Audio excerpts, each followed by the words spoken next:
اب یہ مسائل صرف پیٹ تک محدود نہیں رہے، بلکہ کچھ ریسرچز میں یہ بھی بتایا گیا ہے کہ مرغی کے فضلے میں ای کولائی بیکٹیریا پایا جاتا ہے، جو پیشاب کی نالی کے انفیکشنز اور UTI کی بڑی وجہ بن رہا ہے۔ اسی طرح سے 2018 کی ایک ریسرچ کے مطابق اس کی ایک دوسری قسم ای کولائی ST131 جو ہے وہ بازاری جو چکن کی مصنوعات ہیں، جسے فروزن فوڈ کے نام سے آپ جانتے ہیں، اس میں پایا گیا۔ اب یہ جو بیکٹیریا کی قسم ہے یہ انسانوں میں منتقل ہو کر نہ صرف انفیکشنز کرتی ہے بلکہ مثانے سے سیدھی خون تک پہنچنے کی صلاحیت بھی رکھتی ہے، اور امریکہ کے ادارے اس کو ہزاروں اموات کے ساتھ جوڑتے ہیں ہر سال۔ اب فرض کریں آپ نے صاف ستھری مرغی تو لے لی، لیکن خطرہ پھر بھی ختم نہیں ہوتا۔ جب گوشت کو بہت زیادہ آنچ پر بھونا جائے، تلا جائے یا گرل کیا جائے، یعنی تندوری، باربیکیو، ڈیپ فرائی وغیرہ، تو ایسی صورت میں اس میں کینسر پیدا کرنے والے مرکبات یعنی کارسینوجنس جو ہیں وہ بنتے ہیں۔ ان میں ایک اہم مرکب ہے PHIP، جو گوشت کے ٹیشوز کے شدید حرارت کے سامنے آنے سے پیدا ہوتا ہے۔ اسی طرح ہیٹروسائکلک امائنز یعنی HCAs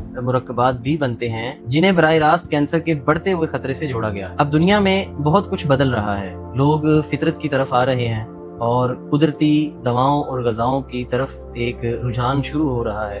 اس حوالے سے لوگوں کو ایجوکیٹ بھی کیا جا رہا ہے، اور لوگوں نے جدید دور کے کافی مزے چکھ لیے ہیں، اور اس حوالے سے اپنا انسانیت نے بڑا خسارہ بھی کر چکی ہے، بڑے سارے صحت کے حوالے سے بھی خمیازے بھگتنے پڑ رہے ہیں۔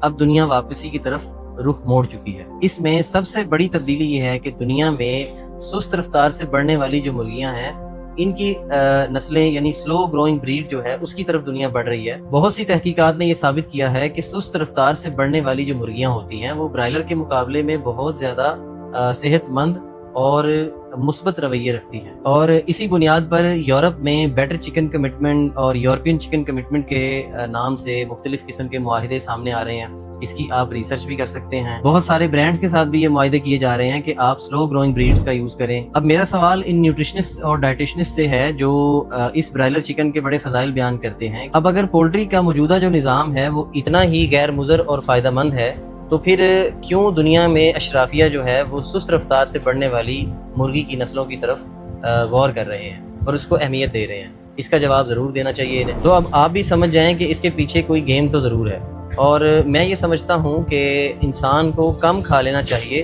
لیکن اچھا کھانا چاہیے، صحت مند غذا اور خوراک لینی چاہیے۔